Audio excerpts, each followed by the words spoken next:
the state of the nation is one that quite a number of folks have been concerned about over the last few months. We're looking at a year in which things have been really difficult.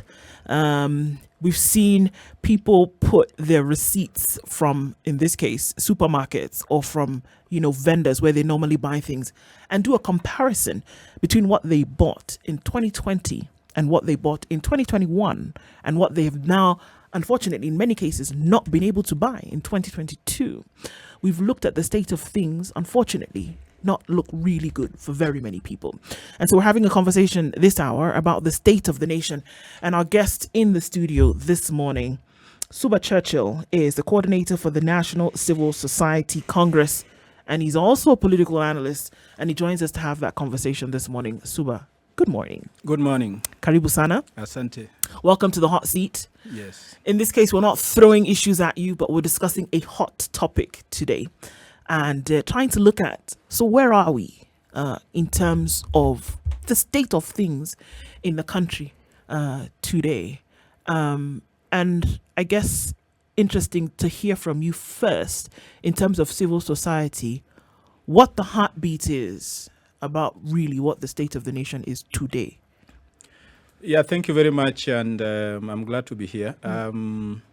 The state of things from the civil society point of view, of course, is one of empathy. We, on a daily basis, get confronted and get requests from, children, KCP leavers who are unable to join secondary school for one reason or the other, a lot of it because of poverty. Parents unable to, fend for their children. We get to know that, whenever any, polling is done and Kenyans are asked what is really of priority to them as at now, we recently saw the latest indicating that 64% of Kenyans think that the state of the economy is quite horrible for them. They can hardly put a morsel of food on the table. And people are barely, struggling to survive. And so we view that as Kenyans' way of setting the agenda, and more so at a time when, politicians are all over the place, also making promises. And so part of the challenge that we face is how do we help the citizenry to link up with what the political class is saying. Are there promises in tandem with the priorities of the people? And so if anyone wants said to win any elective position and does not appear to address those things that citizens consider as more pertinent, then they are likely to lose. And so that is where we are at as a sector, yes. It's not a good picture. It's not. It's not one of the best pictures in many years. We have had, of course, inflation rising. You saw the Kenya National Bureau of Standard Statistics indicating that, inflation is no longer at the walking stage. There are different stages of inflation. It's pacing and it's almost galloping at the pace of a horse. And so when you have inflation between 3% and 10%, that really should be a cause for worry. And that's where we are at. Prices of essential commodities have gone up. We got concerned again when the latest indications were that, those prices are likely to go up even further. And so we are heading towards hyperinflation, which in many societies have led to riots and instability. And so it's a security concern that people are not able to feed themselves. And we hope that those in authority are paying adequate attention, because it is a time bomb that can really, upset all of us. And when it happens. I mean, just based on what you're saying, there's so many examples around the world where one thing went wrong.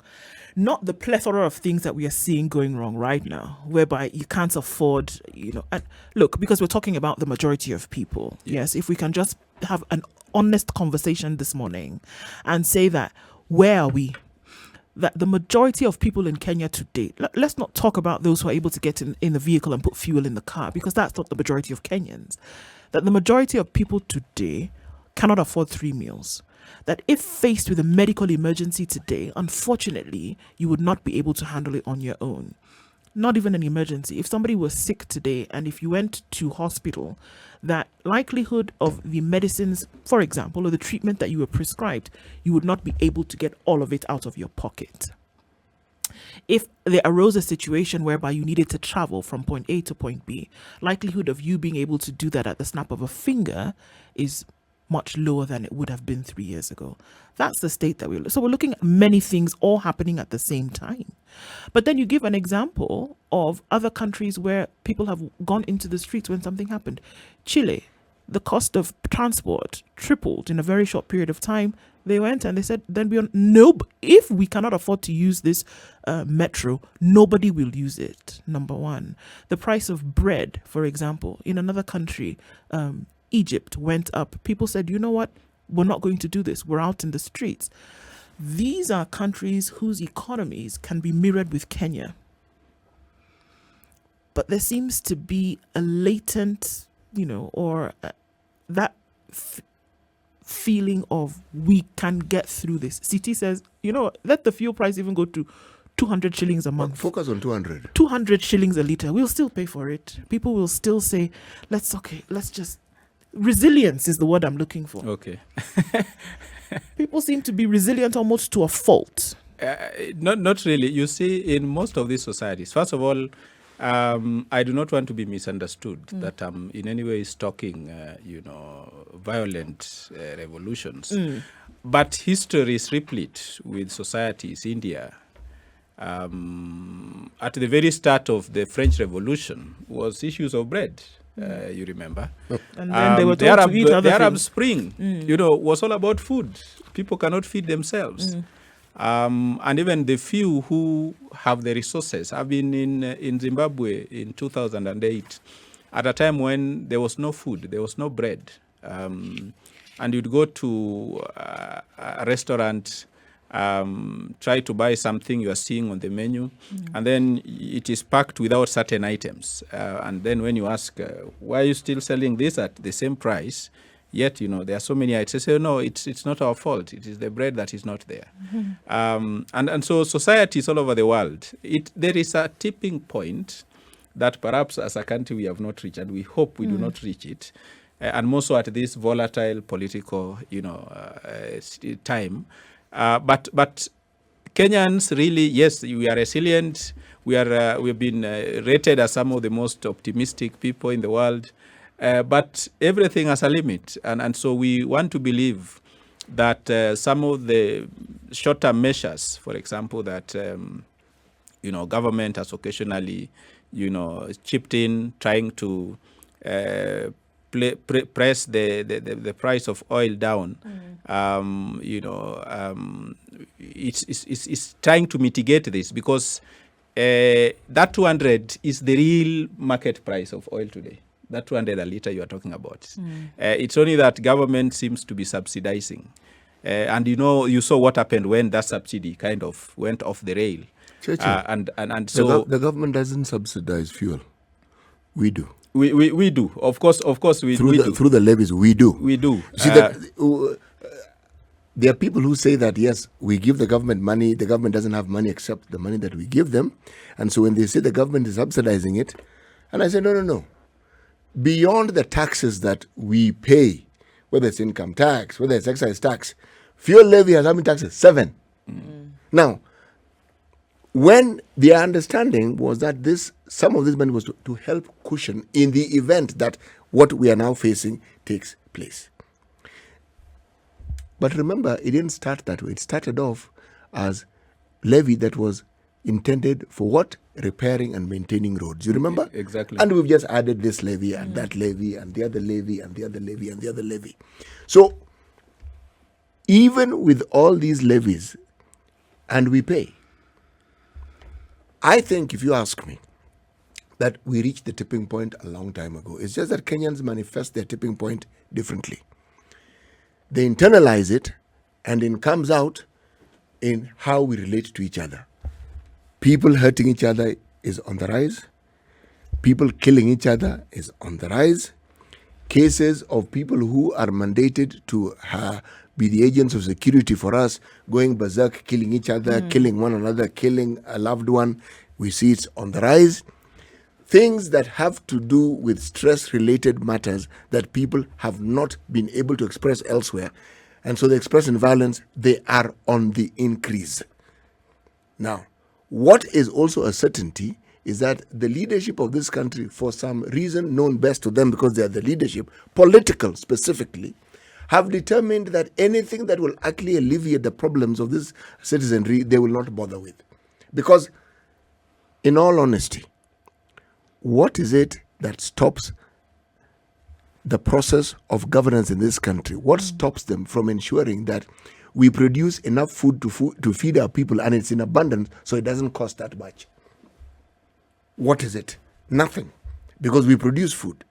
What is it that stops the government from spending money that we have in all these levies to even subsidize our farmers so that you produce what you're producing, yes, but at a cost that makes the cost of that food cheaper? Would it not be possible for then more people to afford food? Yeah, I mean, it would be. It would be. A lot of societies, ours perhaps could be the exception, do subsidize the cost of production in farming. Farmers have access to affordable fertilizers, for example. I was saying the other day that up to this moment, even as farmers complain about, the price of fertilizer, that at some point reached, over 5,000, 6,000.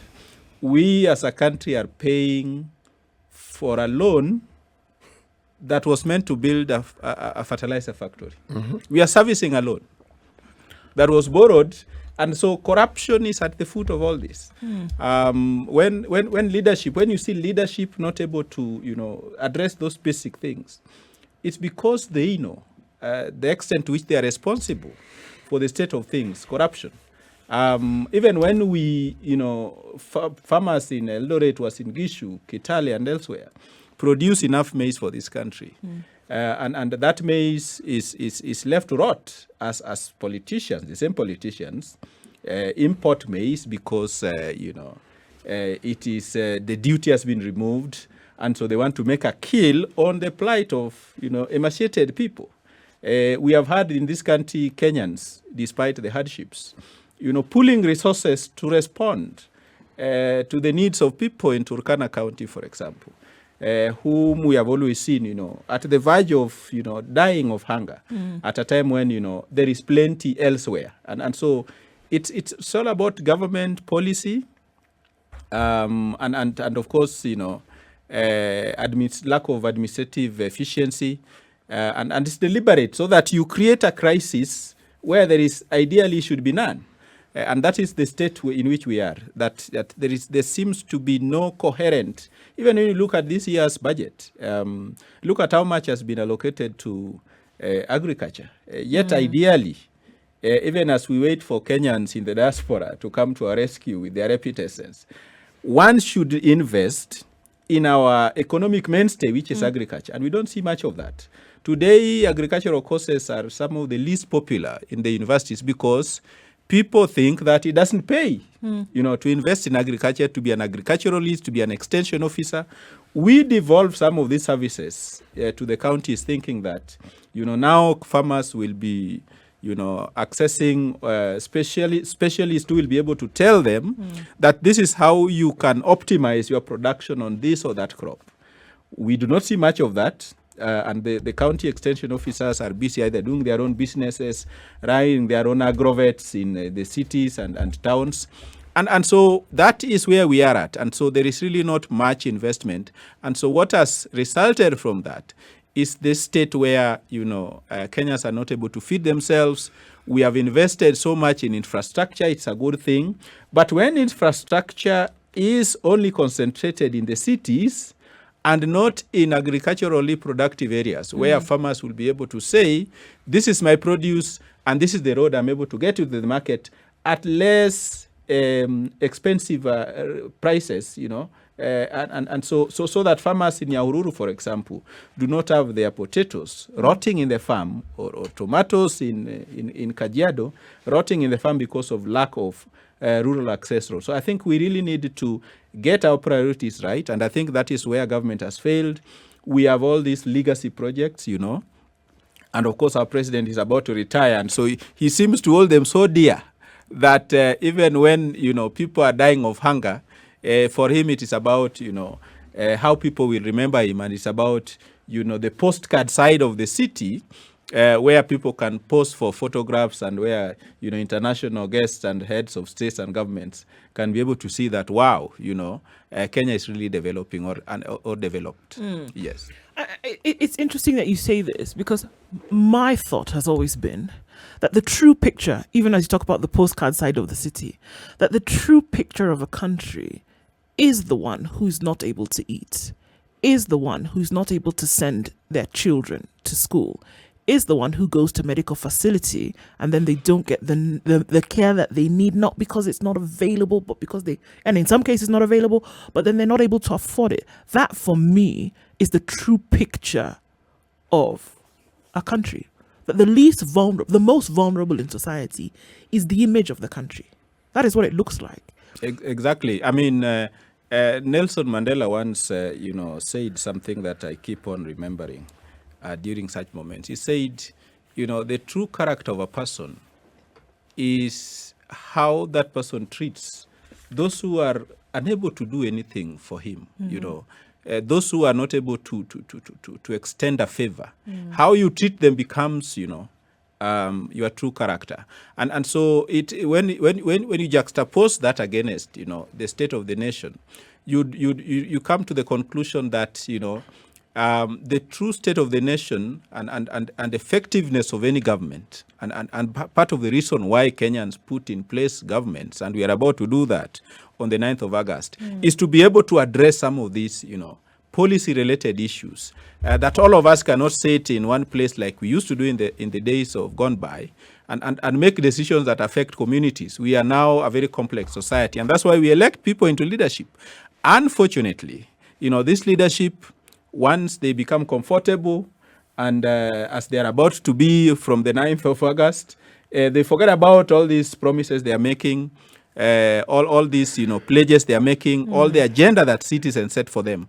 And I think part of our responsibility as civil society, and perhaps we have also failed citizenry on that, is being able to bring back those issues that Kenyans raised, that politicians made, that those promises that politicians, and say, look, you said you would deliver on this. To what extent have you done that? And I think over the years we have been doing that, but more recently, as civil society, we have not been as effective in galvanizing the citizens' agenda and bringing back on the table where decisions are made, so that politicians do not, get comfortable and forget, some of these, very, very pertinent concerns. It appears that our politicians, perhaps more than other politicians, or if we compare them with the West, need that reminder. In fact, I wouldn't say a reminder. I wouldn't even say a prodding. They require a wake-up call, because you are paid to pass laws, you are paid to oversee. And these things happen in your watch. How do you explain a situation where there's an overproduction of milk and farmers are spilling it, tomatoes rotting? Is it not just simple common sense that either you build cooling plants or you have the facility, refrigeration, where all these agricultural products can actually be kept so that they have a longer shelf life? I mean, there are so many things that can be done to ensure that the farmer's life is made easier, and that food then can be taken to other places where it is most needed. Exactly. I mean, and that's where we have all got it wrong. Look at how, occasionally when you have a downpour in this city, people, residents of Mukuru, are get evicted by flash floods. Yes. And yet that water can be harvested, and yet we watch. Yet the same people, politicians would have buses, distributing water, the same water that has killed and washed away people, chicken, and their own investments. And so we really we are in a situation where, the economic planning, which has always been an appendage of the National Treasury. I do not understand why a ministry as critical as economic planning has always been an appendage. It's either devolution and planning. Yes. It's either National Treasury and planning.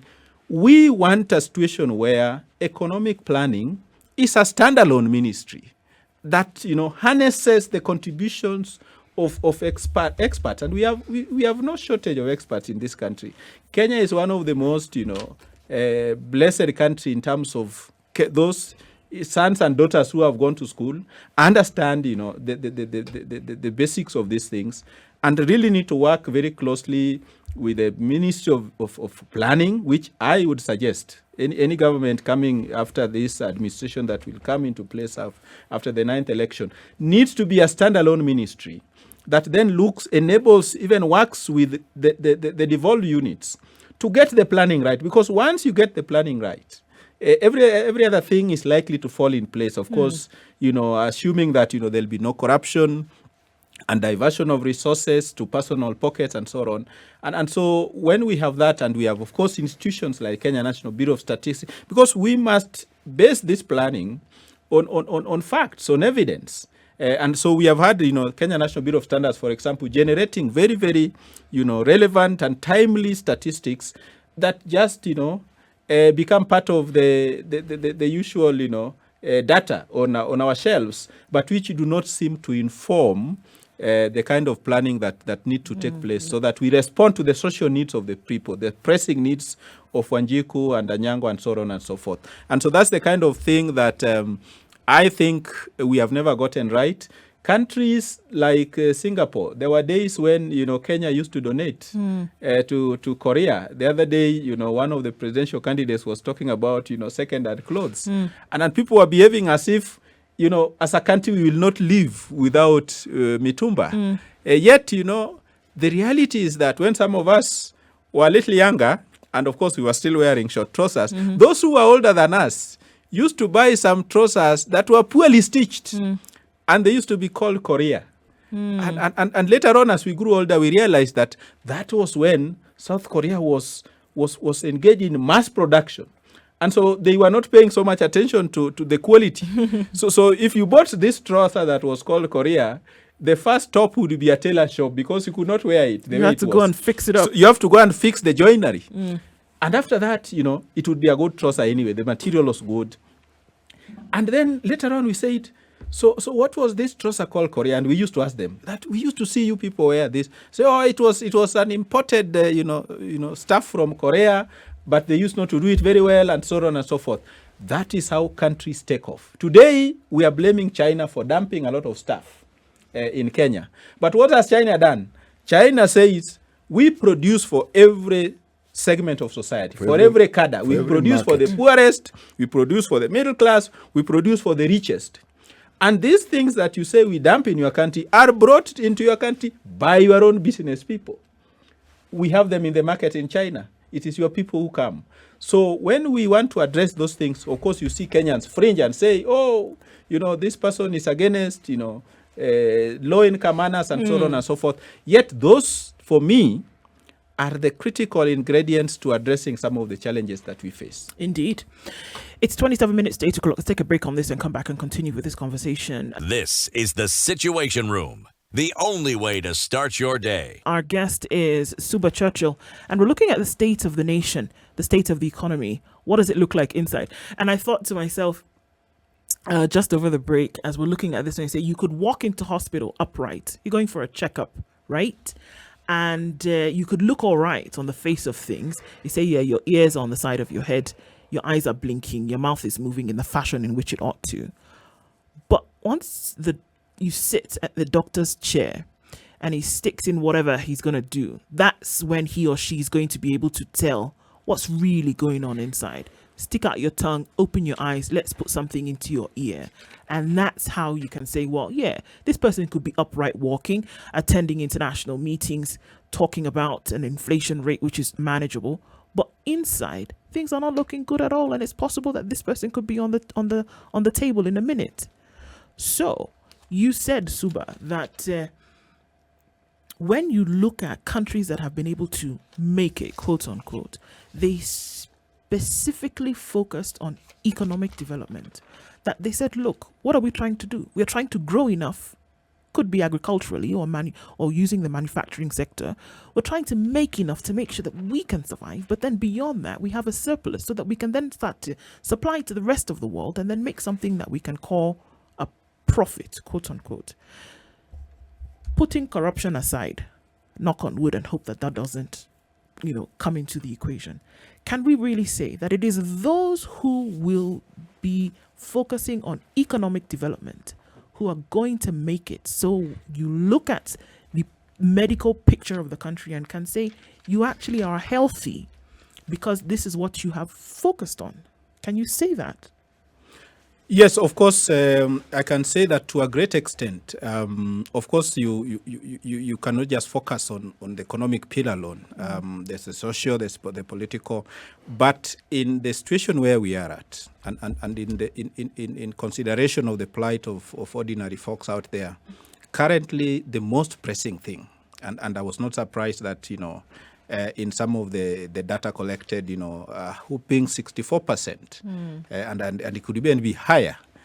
Think that we need to get the economic part right, because that is the most pressing thing for people. People cannot afford basic things, and so I agree with Muga that when you see a lot of this violence. It's because people have borrowed to a point where they cannot borrow anymore. You remember there was a time when Kenyans were being mismatched by lenders, digital lenders all over the place. Yes. I personally got called, and it was because these lenders lend somebody money and then they see your name on their data as a friend, somebody they can talk to, and then somebody accosts you to pay or to talk to somebody whom you didn't even know in the first place had borrowed. And so there was a lot of that. And it was happening all over the place until, the central bank, I think, at some point said, look, if you are going to lend people money, there is a way in which you can seek to recover your money without, putting them in all these circumstances. And so the economic thing, for me, the pillar, is one which we seem to have overlooked. We politic around the clock. We have been on a campaign mode for the last 5 years. And even some of those who are claiming that their focus is the economy have been politicking around the clock. I think at some point we really need to ask ourselves, how does this politics fix the economy? Yes, if the economy is the main thing, then how does this politicking that one has been doing all over the years fix the economy so that Kenyans get remedy for some of the things that are pressing them? Then the social, of course, he alluded to, the violence you see. I was surprised to see in the papers that, Kenya is heading towards where South Africa at some point used to be, where, over 60% of families are single parent headed, and that tells you about inability to cope. In South Africa, the situation was different because it is the men who used to walk out. Ordinarily here in Kenya or in Africa, it's the women who walk out when they can't cope with situations or when things are too hard. But in South Africa, it was the men who would put a few of their clothes in a small rucksack and just take a walk as if they are going on a small safari, and you'll never see them again. And so we had a situation where almost 70% of families were women-headed in South Africa. And we are heading there as a country. Those, for me, are the strongest indicators that our economy is not doing well. The violence, we have seen people who have the power of the gun, take the law into their hands and shoot colleagues and shoot spouses and so on and so forth. Those, for people who have some knowledge of basic sociology, will tell you that these are the signs of the time. And so I want to agree partially that yes, we may not have reached the kind of tipping point where the Arab Spring happened, where people lit themselves in the streets and sparked very outrageous public responses. But I think that we all need to sit down, and people in leadership, whether they are members of parliament, and there's a reason why our parliament controls its own life. They can even reconvene even at this point and say, what is it we can do even as we go towards the election to get these things right? And we want to really plead with our president, His Excellency Uhuru Kenyatta, that we really understand that he has all these legacy projects to accomplish, but we also want, to encourage him to consider, what it is we can do to make sure that subsistence farmer, that semi-commercial farmer in Eldoret, in Uasin Gishu and elsewhere, are able to get their staff, to market a few of it, to get more money, to take themselves to hospital, that those hospitals work. That when we have, scandals at KEMSA, they all, erode the capacity of those facilities. We understand why KEMSA, for example, enjoys monopoly in supplying drugs. I mean, some of these things, of course, people will tell you that if you left them to the private sector again, there is no guarantee that it will work well, because private sector also have a way of colluding to inflate prices. We saw it recently with oil and stuff. And so we understand why government thinks that KEMSA should still remain the main supplier of drugs. But we also want KEMSA to be run in a manner that is professional, a manner that is accountable, so that we do not have these, COVID-19 millionaires, eating into what has even been donated by well-wishers from across the world. But even as you say this, this election, where we are, and we're saying that the state of the nation is not really a good one, when we're looking at this side, where the economy is tanking, people are not able to afford life. But it seems that those who are having the conversation about the election are having an economic conversation and are saying, well, it doesn't matter what you're going to call it, but everybody seems to be mirroring this conversation about, well, we've got to come in and fix the economy. We have to put power in the hands of people and power in their pockets by way of, capital, by way of funding, by way of food on the table. Everybody seems to be those contenders for this seat across level, by the way, from MCA to presidential. Everybody's saying, well, let's work to make sure that, the economy looks a little bit better. Shouldn't that be the conversation that they should be having? It is, but are they genuine? The point is, politicians have mastered the art over the years of saying what they think the people want to hear, and that appear to resonate with the feelings and the pressing needs of the people. But do they look like those promises? And what does their history tell us? Have they had an opportunity? What did they do? That, for me, is the pertinent issue. And of course, in a society where large segments of our people are still vulnerable, you have seen how, citizens and Kenyans all over the world are embracing augurs for presidential candidates or for governorship. And these are people whose, faces are all over the newspapers. They can see for themselves that these people have issues, corruption-related issues. Whereby, are you saying they should ordinarily, naturally kick them out and not even entertain the thoughts that they want to lead again? Tell the EACC, leave them to us, we'll sort them out. But we have not reached that level. And that's why, as a country, and I was privileged to be one of those who, was at the Bomas of Kenya, debating the Constitution and saying, given our level of vulnerability and knowing where our people are at and our misunderstanding or ignorance of governance issues, we do not even understand the role of an MCA. I see in the papers, people want to be elected on their development record. Now, when you say, yes, I agree it is development, but what aspect of development does an MCA contribute to? What is the role of a member of the National Assembly? And so when we elect people because they bring sacks of maize to funerals, that, they donate generously in fundraisers, what is their core mandate? And so part of the challenge that we face, even as we seek to address these socio-economic problems, is that our people still have this misguided interpretation and understanding of the role of each. If we could understand that the role of an MCA is to ensure that the executive at the county level delivers, that the role of the National Assembly is to ensure that the executive at the national level delivers, then we'll be saying that we are going to elect or not elect you because we didn't see you make relevant policies, pass relevant laws, oversight the executive in a manner that made the executive deliver on his promises and mandate. And so that's where the problem is, that we have people who, still believe that as long as you have this title of honorable, then you are the permanent guest of honor in every fundraiser. And that for me is a problem. But I've got to ask. Of course, we as civil society have a responsibility to help the people understand. But the state of vulnerability, more so economic vulnerability, in which they are, makes all these stories, But Suba, maybe we are focusing on the wrong thing, really.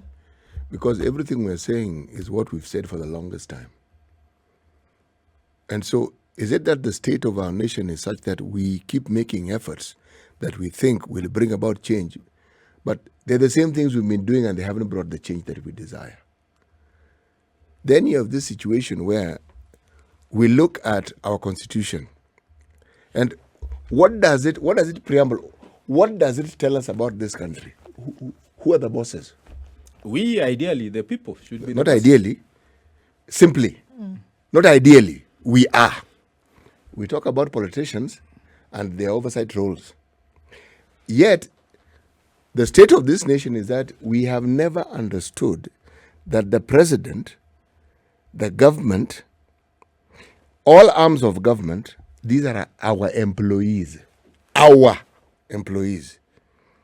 And so, if we don't provide oversight and ensure, because we have the instruments to push them and to force them, we do. And the ballot is that proof that we actually do because we choose. Now, if we haven't understood that we are the bosses and we behave towards the people whom we employ as though we are the ones who are subservient, that they are our bosses, how do we think we are ever going to change? Because in my mind, it is really that simple. Look at us who are in the media. We talk about how it is that the MCA's position is by far the most important. That is balderdash, because in our printing, in our talk, in our discussions, we don't make it preeminent. We don't give it the attention it deserves. What we give is attention to the presidential aspirants, gubernatorial aspirants, members of parliament, senate. That's where. So when we talk about we knowing that the MCA position is the most important, we are lying, because if it was, it would get the prominence. And if it got the prominence, people will understand it's important. People are smart enough to read. We look and we are seeing what you say we've heard, but what we know is important to you is what you keep presenting to us. And even when we present, when do we have this consistent conversation about the importance? We talk about Wanjiko, Anyango, Kerubo. These are people we talk about as a diminished force who must be pitied and who must... That's why, Suba, we can't beg the president. This guy is our employee. We're not begging him. We are telling him these things which you're supposed to do is why we elected you. It's your job. We know how we function with people we employ. These are our employees.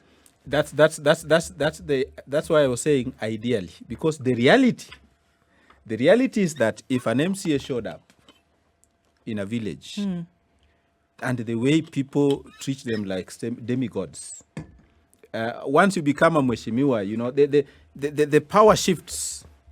So in reality, that is what is happening. But Article 1 of the Constitution says the sovereign power of the Republic vests for the first time. There is that clarity. Vests in the people. So where people like you in your space and people like us... People have never, internalized... No, they can't. And they won't, because people like you and I... That sovereign power, what it means. You will see, you will be shocked how people will squander. The work you do, my friend, tell me how often the civil society focuses on getting the Mwananchi to know this thing that you and I are talking about. We do, but in a scale. And I can tell you that, civil society, even as we bash them, in the last 10 years, that we ceased being civil society, became evil society. This regime, we are happy it is outgoing, because it has really, it really literally banished us from the existence. But it gave you an opportunity to do what you do best. Yes, but, when you lack certain capacities, when... unfortunately, of course, even our own civil society, because the middle class in this country has not grown to a level where it can support in civil society, Suba, it we can. still over-rely on foreign Suba, funding. it can. And so what this regime did... Yeah. The absence here is not the ability of the middle class. It's because we do not want to. We have money, we have a facility for everything else, but we have determined that there are certain things other people should fund. So it's not ours. We don't embrace it. If you look at the things that people embrace, they have time and money for. Let me ask you a question. Do you think, let's look at what happened in Lebanon, let's look at what happened in Egypt, let's look at what happened in Chile. Do you think that what broke the camel's back was the sudden realization that they, as the people, actually had the power? Do you think that's what happened? Or was it years and years of compounded frustration whereby they said, we can't just take this anymore? So was it a real honest fatigue at the nonsense that was happening at the hands of corruption or mismanagement or poor leadership? Or was it, hold on a minute, eureka moment? These fellas work for us. Which one do you think happened for us to see the uprisings that we saw just a few years ago? I think with respect to the Arab Spring, it was a people feeling we have been pushed to the wall and we can't move anymore, and we have had enough of this stuff. Of course, there was also some level of reawakening. Today, you watch what is happening in Khartoum and the neighboring, city. People have reached that level of saying we are not going to tolerate, we are going to resist. And so when there is a critical mass of people who are able to say, we can no longer take this, that's when, those incidences happen. And I'm just saying that perhaps in our situation, because revolutions, by the way, never happen until the middle class is pushed out of their comfort zones. That's when revolutions happen. The poor, yes, are able to demonstrate in the streets because they have nothing to lose. But throughout the world, and history tells us that such incidences, spark off and sustain because the middle class can no longer, stay in their comfort zone. You are right. I mean, look, who funds the church? I mean, Kenyans are capable of funding a lot of these initiatives. Our church is, yes, has its foreign origin, but today, by and large, is funded by people who give generous sadaka, to the church, do fundraisers for pastors, and keep them comfortable, so that the pastor can pray for them in turn, to also get to the level where the pastor is. And so I agree with you that, perhaps it is part of our lack of the culture of giving for charity that we have not had. But I will also blame it on taxes, again, government policies, that when you tax the private sector, people in the industrial area, the investors, so much that, including what they are supposed to give. I mean, we have the likes of Manu Chandaria. We know how much he has contributed. We have, Ratansi. We have the Jivanjis of this world. How many, and many other who do not necessarily bear, the Asian face, they are there. But when society is intent on funding its own civil society, it sits down and says, to what extent can we remove some of these overburdening taxes on investors, on the private investors, so that we can have our own Ford Foundation. Ford Foundation is a creature of the same motor vehicle people. Look at Bill Gates.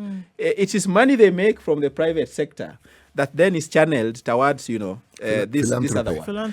Philanthropy and so on. And so again, it goes back to policy, that when government taxes everything, including oxygen, then people cannot breathe anymore.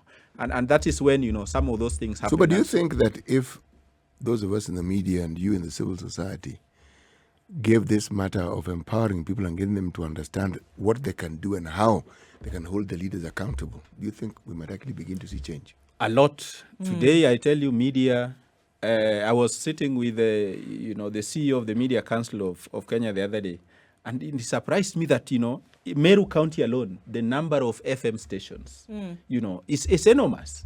We can reach people in a week, reach out to every Kenyan. But one thing we have realized over the years, as long as the people remain economically vulnerable, politicians will always manipulate them, because politicians appear to address their material needs, comes with monetary gifts. comes with all this stuff that then confuses the masses. And then at the point when their decision is critical, like we are about to have on the 9th of August, Kenyans squander the opportunity only to realize that they have elected the same people.